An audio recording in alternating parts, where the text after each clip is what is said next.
Salut les amis. Un petit éclairage concernant la relation homme-femme, concernant le mariage, concernant les relations en général.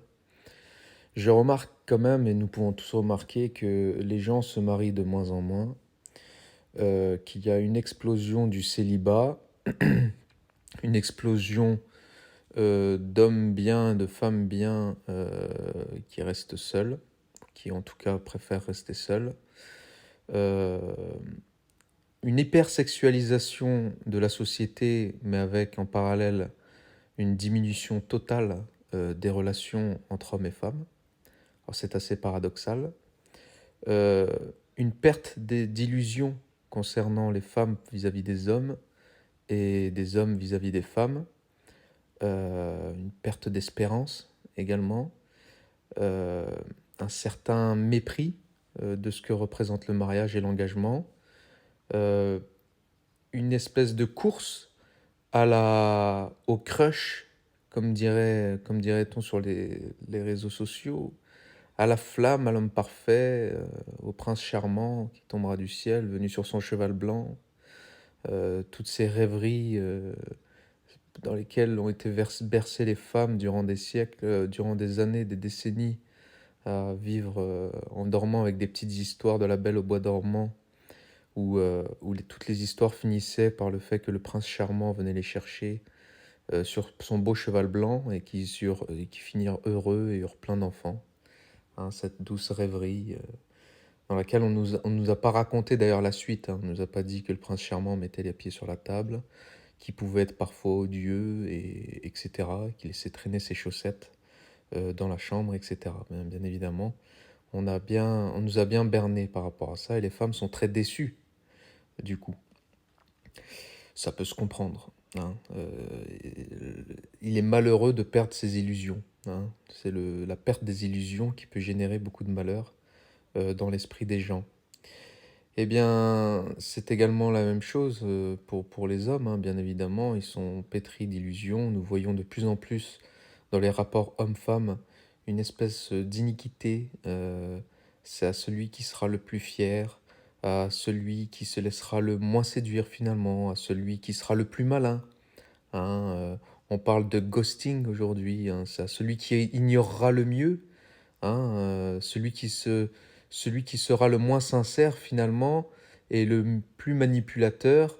On n'est plus dans une relation finalement gagnant-gagnant, mais dans une relation baiser-baiser, excusez-moi du terme, hein, mais je n'ai pas d'autre terme à dire que ça.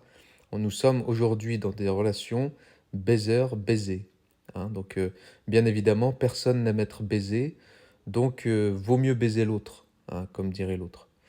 Eh bien, tout cela, ça vient de quoi? Eh bien, ça vient de la perte de nos traditions. Ça vient de notre apostasie, encore une fois. Parce que Dieu n'a pas dit si vous êtes amoureux l'un de l'autre, votre mariage va réussir. Hein. Si c'était vrai d'ailleurs, eh bien, tous les mariages réussiraient, parce qu'on est bien dans le siècle des amoureux.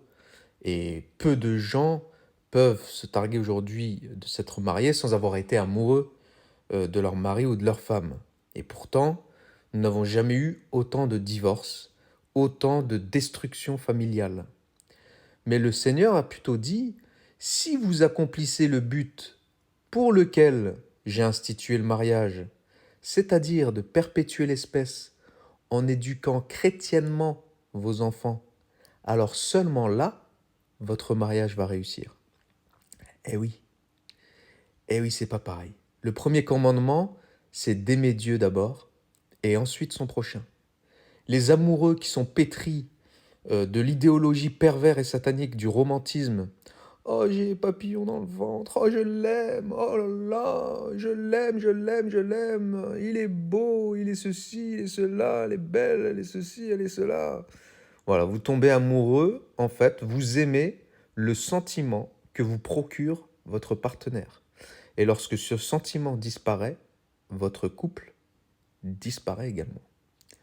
Et oui, un couple basé uniquement sur les sentiments est voué à l'échec.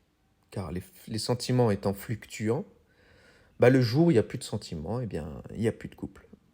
Et voilà, il n'y a plus de mariage. Et c'est terminé.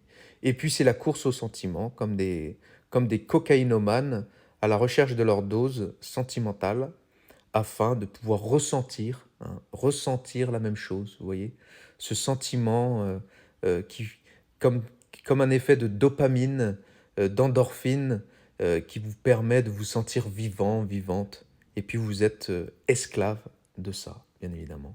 Hein, on nous a fait croire, on est victime hein, de la société moderne, laïcarde, dégénérée, anti-Dieu, qui a voulu mettre Dieu entre parenthèses et qui a voulu pervertir ce qu'il y a de plus beau, c'est-à-dire l'amour entre un homme et une femme. Hein. Voilà, parce que l'amour, le vrai amour, c'est celui dans lequel on est prêt à donner sa vie pour l'autre, sans condition, pour le meilleur et pour le pire, et non pas seulement pour le meilleur. Hein. Et donc, comme je vous disais, les amoureux qui sont pétris de l'idéologie pervers et satanique du romantisme, eh ben, ils inversent la tendance en mettant l'homme à la place de Dieu et Dieu au second plan. Et donc Dieu n'a pas créé le mariage pour la gloire de nos sentiments égoïstes et pervers, mais pour sa gloire à lui. Donc tout ce qui se rebelle contre la volonté de Dieu doit nécessairement finir, tôt ou tard, par la malédiction et la mort. C'est aussi simple que ça.